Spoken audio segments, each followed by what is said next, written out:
Sejam todos bem-vindos ao canal Medo Silencioso. Não deixem de se inscrever e ativar o sininho para não perder os próximos vídeos. Além disso, comente de qual cidade você está falando. Desde já, o nosso muito obrigado.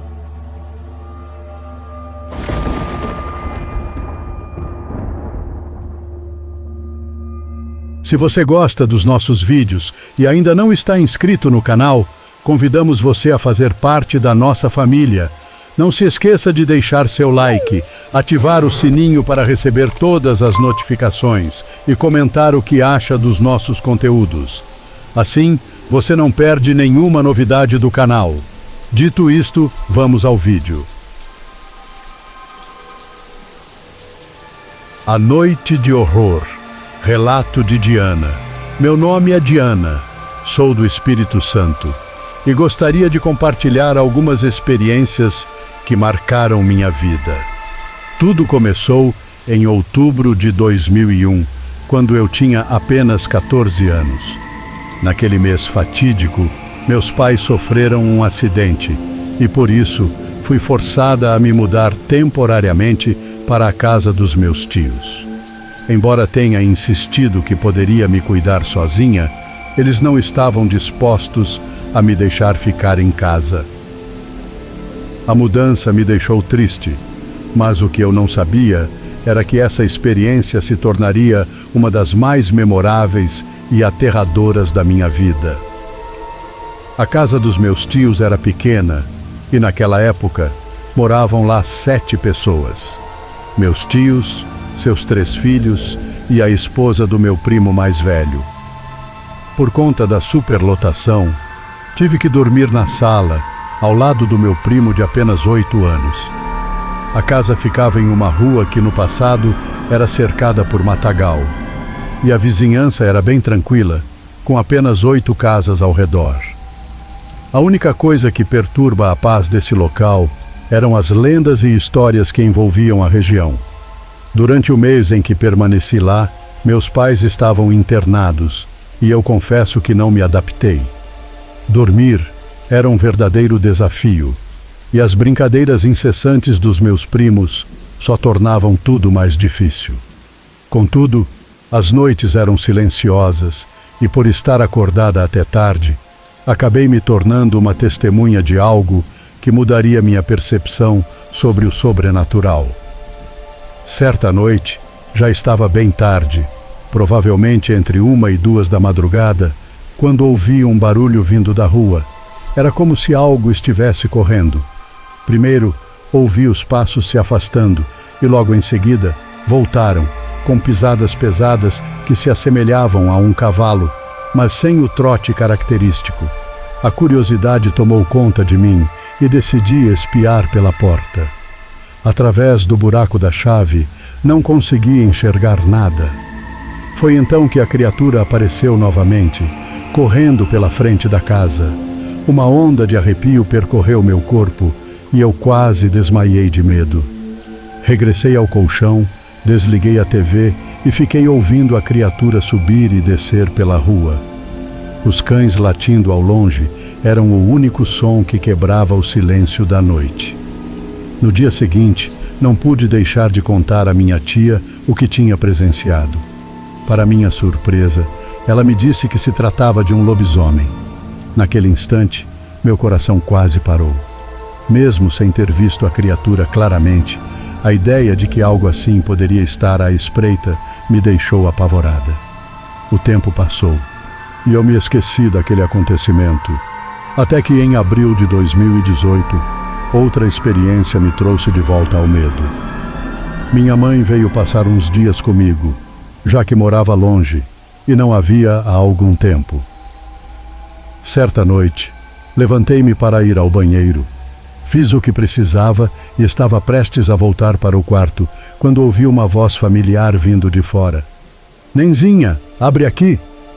Nenzinha era um apelido de infância, usado apenas por familiares e amigos íntimos. Estranhei a situação e fui investigar. No corredor encontrei minha mãe parada. Assim que ela me viu, colocou um dedo sobre os lábios, pedindo silêncio. Sem entender, Obedeci. A voz voltou a soar. Nenzinha, abre aqui! Era idêntica à voz da minha mãe, mas ela estava ali, ao meu lado. Um frio percorreu minha espinha. Benze-me 3 vezes e disse: vá, embora sua alma penada. O que quer que fosse aquilo desapareceu e o silêncio voltou a reinar. Não havia ninguém na rua e não ouvimos passos. Depois do ocorrido, perguntei a todos na família se alguém havia chamado, mas ninguém confirmou. Algumas pessoas disseram que era a morte me chamando. Outras falaram sobre uma besta fera na rua. O que quer que fosse, aquela noite me ensinou que algumas coisas não devem ser desconsideradas. A lembrança dos eventos de 2001 e 2018 ainda ecoa em minha mente. Um lembrete constante de que o sobrenatural pode estar mais próximo do que imaginamos. O Caçador e a Criatura. Relato de Paulo Henrique. Olá, meu nome é Paulo Henrique e falo diretamente do Maranhão. Hoje, venho compartilhar uma experiência sobrenatural que me marcou profundamente. Faz um tempo considerável, cerca de 1 ano, que esse evento ocorreu, mas a coragem de relatar o que vivi só veio agora. Trata-se do dia em que me deparei com uma criatura que não consegui identificar. Desde pequeno sempre tive uma paixão pela caça, um hobby que pratico até os dias de hoje. Contudo, após a experiência que irei relatar, minha relação com a caça mudou drasticamente. Naquela noite, embora não consiga lembrar se a lua estava cheia ou não, estava iluminada o suficiente para que eu visse o caminho que me levava ao mato. Antes de sair, fiz uma brincadeira com minha mãe, a quem carinhosamente chamo de Coroa, e avisei: Coroa, eu vou pro mato. Ela, preocupada, tentou me desencorajar, dizendo: mas meu filho, em plena sexta-feira, não é bom ir pro mato. Porém, minha determinação era maior que qualquer aviso, e armado com minha espingarda e uma serva já preparada, parti. Conforme eu avançava pelo caminho, uma sensação estranha começou a me dominar. Arrepios percorriam minha espinha e o ambiente ao meu redor parecia mudar. Ao caminhar pela trilha, comecei a ouvir barulhos, como se algo estivesse se movendo nas proximidades, quebrando galhos e folhagens. A princípio, pensei que poderia ser uma onça, mas o cheiro que exalava era inconfundível, um odor fétido de carniça, como o de um animal em decomposição. Fiquei paralisado, observando aquele ser que não se movia nem para frente nem para trás. A tensão no ar era palpável. Quando me aproximei, iluminando o caminho com a lanterna, fiquei estarrecido ao encarar 2 olhos vermelhos, brilhantes como brasas. Eles pertenciam a uma criatura que estava em pé, com uma altura que eu estimaria entre 1,70 m a 1,80 m. O medo tomou conta de mim, e confesso que senti um arrepio que me fez perder o controle. Em um gesto que parecia ameaçador, a criatura começou a se aproximar. Não tenho vergonha de admitir que o terror foi tão intenso que quase me molhei. Entretanto, com o instinto de sobrevivência gritando dentro de mim, apontei a espingarda na direção daquela entidade e gritei para que ela não se aproximasse. Mas mesmo assim, ela continuava a avançar. Com o coração disparado, puxei o gatilho e, ao disparar, vi a criatura cair, emitindo um grito aterrador. Aproveitando a oportunidade, corri em direção à segurança, sem olhar para trás. Meu coração pulsava de maneira frenética, e quando alcancei uma certa distância, olhei rapidamente para ver se ela estava me seguindo. Para minha surpresa, não havia sinal dela. Ao voltar para casa, minha mãe me perguntou o que havia ocorrido, mas ao relatar minha experiência, ela simplesmente não acreditou. Aqui no interior, essas histórias são vistas como mera superstição, algo que não faz parte da nossa realidade. Contudo, existe uma família aqui na vizinhança que é frequentemente alvo de comentários. Dizem que um dos membros, após beber demais, começa a agir de forma estranha, como se transformasse em algo inusitado, desaparecendo por 2 ou 3 dias e retornando coberto de sujeira e um odor insuportável. Não posso confirmar essa história, mas fica a dúvida no ar. Desde aquela noite fatídica, adquiri uma nova perspectiva sobre a caça. Evito sair durante a noite, vivendo sob o peso do medo que aquela experiência me deixou. Por muito tempo, não consegui caçar novamente, até que recentemente, ao explorar canais de terror, encontrei vocês. Senti que era o momento de compartilhar meu relato, a história do dia em que encontrei um lobisomem. Espero que, ao ouvir meu testemunho, outros possam compreender a profundidade desse medo e a transformação que ele provocou em minha vida. O encontro com a besta, relato de Jerônimo. A Tijuca, com suas ruas misturadas ao verde denso dos morros e seus ventos constantes, parecia o lugar perfeito para uma mudança de vida. Eu, Jerônimo, com 50 anos e o peso de uma vida inteira de trabalho como pedreiro, tinha esperança de que a obra naquela região me trouxesse um recomeço.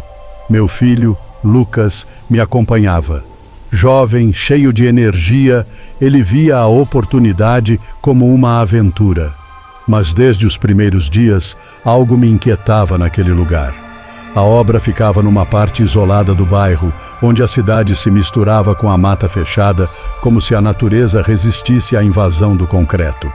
As árvores ali eram mais altas e densas, e o vento parecia carregar algo mais que apenas o cheiro da terra. O ar estava pesado, quase doce, mas com um fundo metálico que me deixava desconfortável. Durante o dia, a sensação era de que estávamos sendo observados. À noite, essa presença ficava mais forte, como se algo do mato nos espreitasse à distância. Ficávamos em um quartinho improvisado ao lado da obra. As paredes descascadas e a cama velha não me incomodavam, mas o silêncio do lugar era diferente. O vento assobiava pelas frestas da janela e trazia sons vindos da mata, ruídos que não pareciam naturais. Às vezes, eram como vozes baixas, outras vezes, como gemidos. Comecei a duvidar de mim mesmo, mas a cada noite, a sensação de ser vigiado crescia. Bira, o homem que trazia o nosso almoço, era o tipo de sujeito que conhecia as histórias e segredos do lugar. Ele costumava fumar enquanto conversava com a gente, mas suas palavras sempre vinham com uma dose de mistério. Numa tarde, entre uma tragada e outra, ele mencionou algo que me deixou arrepiado.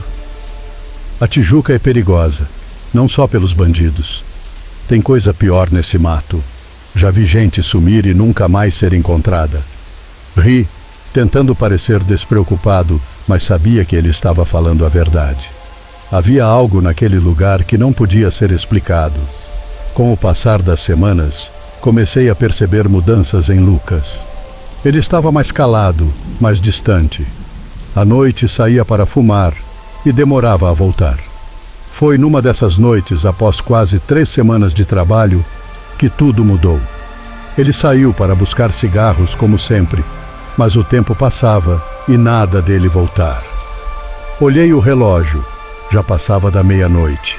A inquietação tomou conta de mim, e algo me dizia que não era seguro esperar mais. Peguei uma faca da cozinha e saí para procurá-lo. O vento estava gelado, e as ruas desertas só aumentavam meu desconforto. Conforme caminhava chamando por Lucas, a sensação de estar sendo seguido ficou mais forte. As luzes dos postes piscavam, como se estivessem com medo de funcionar, e o ar parecia mais pesado a cada passo. Então, avistei uma pequena luz ao longe, tremulando. Era o cigarro de Lucas. mas a forma como aquela luz se movia me deixou alarmado. Era como se alguém estivesse me atraindo para a escuridão. Aproximei-me, chamando por ele. Lucas, é você? Uma voz respondeu. Pai, tá me procurando? Era a voz dele, mas algo estava errado. Havia um tom estranho, quase zombeteiro. Quando cheguei mais perto, vi a silhueta dele ao lado da obra. A chama do isqueiro brilhou por um segundo e naquela luz fraca vi o impossível. Entre as árvores, algo se movia. Grande, muito maior do que qualquer homem. Seus olhos brilhavam no escuro, 2 pontos vermelhos que me encaravam como se estivessem avaliando uma presa. A criatura tinha uma forma humana, mas coberta de pelos espessos, com um focinho alongado e dentes afiados que reluziam à luz da lua. Um rosnado profundo ecoou, fazendo o chão vibrar. Era o som de algo que não pertencia ao mundo dos vivos. Lucas deu um passo para trás, a voz tremendo. Pai, corre! Mas minhas pernas não respondiam. Estava paralisado, congelado pelo terror de ver uma lenda ganhando vida bem diante de mim. Quando a criatura se moveu, finalmente o instinto de sobrevivência tomou conta. Corri como nunca havia corrido na vida, com o som dos passos pesados do lobisomem me seguindo de perto. Podia sentir seu hálito quente e fétido se aproximando, como se estivesse a poucos metros de me alcançar.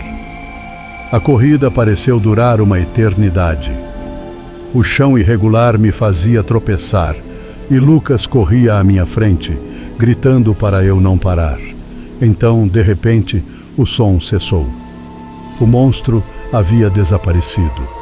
O silêncio que seguiu foi ainda mais assustador. Olhei para trás, ofegante, mas não havia sinal da criatura. Apenas o mato denso, imóvel, como se nunca houvesse acontecido nada. No dia seguinte, encontramos um corpo perto da obra. Parentes e moradores diziam que era alguém que havia desaparecido dias antes. Os policiais não acreditaram em nossa história. Riram como se fosse uma piada, mas eu sabia o que havia visto. E até hoje, quando penso na Tijuca, me pergunto: quantas outras criaturas como aquela se escondem nos cantos escuros da cidade, esperando por sua próxima presa? Olhos de Fogo, relato de Pablo. Vocês já ouviram histórias sobre lobisomens? Não estou falando das lendas convencionais, aquelas que descrevem monstros se transformando sob a luz da lua cheia, sedentos por sangue. E se eu dissesse que existem lobisomens que continuam a assombrar mesmo após a morte? O relato que vou compartilhar vem dos ecos da infância do meu avô, e ele nunca conseguiu se livrar das memórias daquela noite aterradora. O que ele vivenciou marcou sua vida de forma indelével, e até seus últimos dias ele garantia com fervor que o que viu era algo além da compreensão humana. A história começa em uma pequena aldeia no interior de Minas Gerais, onde as estradas de terra serpenteiam cercadas por uma densa mata. Era comum meu avô fechar seu comércio já tarde da noite e montar em seu cavalo para voltar para casa. Naquela época, as estradas eram um abismo de escuridão, iluminadas apenas pela lua, quando tinha a sorte de brilhar. E naquela noite, ele não conseguia lembrar se a lua estava cheia ou se era um período de quaresma, quando, segundo muitos, a presença de seres sobrenaturais se intensificava. Havia algo diferente no ar. Algo estava errado. Enquanto galopava pela estrada, cercada por árvores que pareciam sussurrar segredos, o cavalo começou a agir estranhamente. Ele empacou de repente, como se algo invisível tivesse cruzado seu caminho. Meu avô, um homem de fé e coragem, nunca havia visto seu fiel companheiro agir daquela forma. Os olhos do cavalo estavam arregalados, suas narinas dilatadas, e ele relinchava de forma inquieta, como se percebessem algo que os humanos não podiam. O vento soprou com força, arrastando os galhos das árvores, que pareciam braços tentando agarrá-los. O silêncio da noite era profundo, interrompido apenas pelo farfalhar das folhas e pelos sons distantes da fauna noturna. Tentando acalmar o animal, meu avô insistiu para que continuasse. Ele sempre duvidou das histórias sobre fantasmas e assombrações, pelo menos até aquela noite. Foi então que, à frente, algo fez seu coração gelar. No meio da estrada, iluminado pela luz da lua, estava um enorme cão negro. Mas não era um cão comum. Seu corpo parecia feito de sombras, uma manifestação de pura escuridão. E seus olhos, brilhando como brasas, emanavam um brilho sobrenatural. Um calafrio percorreu a espinha do meu avô. Aquela criatura estava errada em todos os sentidos. Tentando afastar a incredulidade, ele pegou uma ripa de madeira que sempre carregava, usada para espantar cães de rua. Arremessou-a com toda a força em direção ao animal. Para seu horror, a ripa atravessou o corpo da criatura como se ela fosse feita de fumaça. A besta não se moveu, não emitiu som. Simplesmente desapareceu na mata à direita, como se nunca tivesse existido.